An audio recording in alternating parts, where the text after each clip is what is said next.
ಆ ಸದೃಢ ಆಗಬೇಕಾಗಿತ್ತಂದ್ರೆ ನಾವು ಮೊಬೈಲ್ಗಳನ್ನ ಒಂದಿಟ್ಟು 1 ಗಂಟೆ ದೂರ ಇಟ್ಟು ನಮ್ಮ ತಾಯಿಯವರು ಹೇಳಿದಾಗ ಪುಸ್ತಕ ಹಿಡಿದ್ರೆ ಮಾತ್ರ ನಿಮ್ಮ ಜೀವನ ಎತ್ತರ ಮಟ್ಟಕ್ಕೆ ಬೆಳೆಯುವಂಥ ಕಾರ್ಯ ಆಗ್ತದೆ ಅಂತಕ್ಕಂಥ ಮಾತನ್ನೇ ಈ ಸಂದರ್ಭ ಹೇಳಿ ಒಂದು ಸಮಯ ಇತ್ತು. ಏನು ಅಂತ ಹೇಳಿದ್ರೆ ಮನೆಗೆ ಏನಾದರೂ ಶುಭ ಕಾರ್ಯ ಆಗ್ತಾ ಇತ್ತು ಅಂದ್ರೆ ನಾವು ಮೊದಲು ಏನು ಬರೀತಿದ್ವಿ ಅಂದ್ರೆ ಅತಿಥಿ ದೇವೋ ಭವ ಅಂತ ಫಲ ಬರೀತಿದ್ವಿ ಒಂದು ಸಮಯದಲ್ಲಿ. ಅದು ಮಾತು ಹೋಗಿ ಮುಂದೆ ಹೇಗೆ ಬಂದ್ವಿ ಅಂದ್ರೆ ಸುಸ್ವಾಗತ ಅಂತಕ್ಕಂಥ ಪದಕ್ಕೆ ಬಂದ್ವಿ. ಬೇರೆ ಒಂದು ಮದುವೆ ಸಮಾರಂಭ ಆಗ್ತಾ ಇತ್ತು ಅಂದ್ರೆ ಒಂದು ಪುಟ್ಟ ಮಗು ರಂಗೋಲಿ ಬಿಡಿಸ್ತಾ ಇದ್ದಾರೆ ಹೊರಗಡೆ, ಅಲ್ಲಿ ಬಿಡಿಸುವಂತ ಸಂದರ್ಭದಲ್ಲಿ ಮನೆ ಮುಂದೆ ಬಿಡಿಸಿತ್ತು ಅಂದ್ರೆ ಅಲ್ಲಿ ಪದ ಬರೀತಿತ್ತು ಏನಂತಂದ್ರೆ ಸುಸ್ವಾಗತ ಅಂದ್ರೆ ಒಳಗೆ ಬಂದ್ವಿ ಅಂತ ಕರೀತಿತ್ತು. ಮುಂದೆ ಎಲ್ಲಿ ಬಂದ್ವಿ ಅಂದ್ರೆ ಅತಿಥಿ ದೇವೋ ಭವನೂ ಕೂಡ ಮಾತು ಬಿಟ್ವಿ, ಸುಸ್ವಾಗತ ಅಂತಕ್ಕಂಥ ಪದನೂ ಕೂಡ ಮಾತು ಬಿಟ್ವಿ. ಬೇರೆ ಒಂದು ಶುಭ ಕಾರ್ಯ ಆಗ್ತಾ ಇತ್ತಂದ್ರೆ ಮನೆ ಬಾಗಿಲು ಈ ಕಡೆ ಶುಭ ಆ ಕಡೆ ಲಾಭ ಅಂತ ಬರ್ತಾ ಇದೆ. ಮುಂದೆ ಅದನ್ನು ಮರೆತು ಬಿಟ್ಟು ನೋಡಿ, ಶುಭ ಲಾಭ ಪದನೂ ಕೂಡ ಮರೆತು ಬಿಟ್ಟಿವಿ, ಸುಸ್ವಾಗತ ಪದನೂ ಮರೆತು ಬಿಟ್ಟಿವಿ, ಅತಿಥಿ ದೇವೋ ಭವ ಅಂತಕ್ಕಂಥ ಪದನೂ ಕೂಡ ಮರೆತು ಬಿಟ್ಟು ಮುಂದೆ ಎಲ್ಲಿ ಬಂದಿದೆ ಅಂದ್ರೆ ಆಂಗ್ಲ ಸಂಸ್ಕೃತಿಗೆ ಮನೆ ಹೋದ್ವಿ.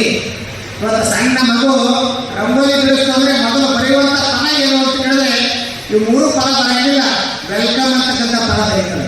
ಹೌದಲ್ರಿ? ವೆಲ್ಕಮ್ ಅಂತಕ್ಕಂಥ ಪದ ಬರೀತಾರೆ. ಆದರೆ ಇವೆಲ್ಲ ಕೇವಲ ಹಳ್ಳಿಗಳಲ್ಲಿ ನಾವು ಕಾಣ್ಬೋದು. ದೊಡ್ಡ ದೊಡ್ಡ ಮಹಾನಗರದಲ್ಲಿ ಹೋಗಿ ನಾವು ನೋಡಿದಾಗ, ಇವತ್ತು ಬೆಂಗಳೂರು ಅಂತಕ್ಕಂಥ ಸಿಟಿಗಳಾಗ ನಾವು ಹೋಗಿ ನೋಡಿದಾಗ ಅಲ್ಲಿ ಅತಿಥಿ ದೇವೋ ಭವ ಪದ ಇರಂಗಿಲ್ಲ, ಶುಭ ಲಾಭ ಪದ ಇರಂಗಿಲ್ಲ, ಸುಸ್ವಾಗತ ಅಂತಕ್ಕಂಥ ಪದನೂ ಕೂಡ ಇರಂಗಿಲ್ಲ, ವೆಲ್ಕಮ್ ಅಂತಕ್ಕಂಥ ಪದನೂ ಇರಂಗಿಲ್ಲ. ಮೊದಲೇನು ಇರ್ತದೆ, ಮನೆ ಭಾಳ ಹಿಂದೆ ಇರ್ತದೆ, ಮನೆ ಮುಂದೆ ಗೇಟ್ ಇರ್ತದೆ, ಆ ಗೇಟಿನ ಮುಂದಗಡೆ ಏನು ಬರ್ತಿರ್ತಾರೆ ಅಂದ್ರೆ ನಾಯಿಗೆ ಹೇಳ್ತಾರೆ ಅಂತ ಬರ್ತಿರ್ತಾರೆ. ಅಂದ್ರೆ ಅಂದ್ರೆ ನಮ್ಮ ಸಂಸ್ಕೃತಿ ಏನು ಹೋಗ್ತಾ ಇದೆ. ಇದನ್ನು ಕೂಡ ಒಂದಿಷ್ಟು ಆತ್ಮಾವಲೋಕನ ನಾವು ಮಾಡಬೇಕಾಗಿದೆ.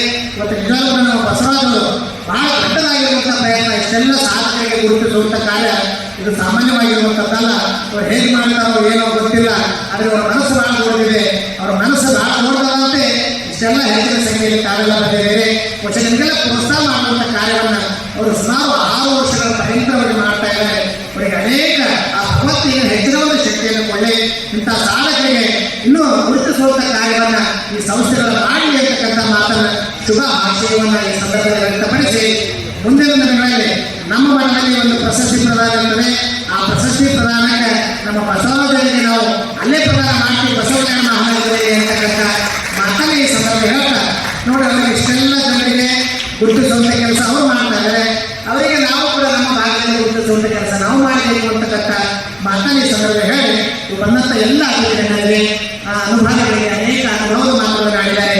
ಎಲ್ಲ ಸಾಧಕರು ಸಾಮಾನ್ಯವಾಗಿರುವಂಥ ಸಾಧಕರನ್ನೆಲ್ಲ ಏನ್ರಿ ಇವತ್ತು ಸಾಧನೆ ಮಾಡಿರುವಂಥದ್ದು ಒಂದು ಆಸೆ ಆಕಾಂಕ್ಷೆಗೆ ಸಾಧನೆ ಮಾಡಂಗಿಲ್ಲ, ಏನೋ ಒಂದು ಭಗವಂತ ಕಲೆ ಕೊಟ್ಟಿರ್ತಾನೆ, ಆ ಕಲೆಯನ್ನು ಗುರುತಿಸುವಂಥ ಕಾರ್ಯವನ್ನು ಮಾಡಿರ್ತೀರಿ. ಆದರೆ ಆ ಕಲೆಗೆ ಗೌರವ ಕೊಟ್ಟು ಇವತ್ತು ಪ್ರಶಸ್ತಿ ಪ್ರದಾನ ಮಾಡ್ತಾ ಇದ್ದಾರೆ. ಹೀಗಾಗಿ ನಿಮ್ಮ ಮೇಲೆ ದೊಡ್ಡದಾಗಿರುವಂಥ ಜವಾಬ್ದಾರಿ ಇರ್ತದೆ. ಆ ಜವಾಬ್ದಾರಿಯನ್ನು ಇಟ್ಕೊಂಡು ಮತ್ತೆ ಮುಂದೆ ಕನ್ನಡದ ಸೇವೆಯನ್ನು, ನಾಡು ನುಡಿಗಳ ಸೇವೆಯನ್ನು ನಾವು ನೀವೆಲ್ಲರೂ ಕೂಡ ಮಾಡೋಣ ಅಂತಕ್ಕಂಥ ಮಾತನ್ನು ತಿಳಿಸಿ ನನ್ನೆರಡು ಮಾತುಗಳಿಗೆ ವಿರಾಮ ಕೊಡ್ತಾ ಇದ್ದೇನೆ. ಓಂ ಶಾಂತಿ.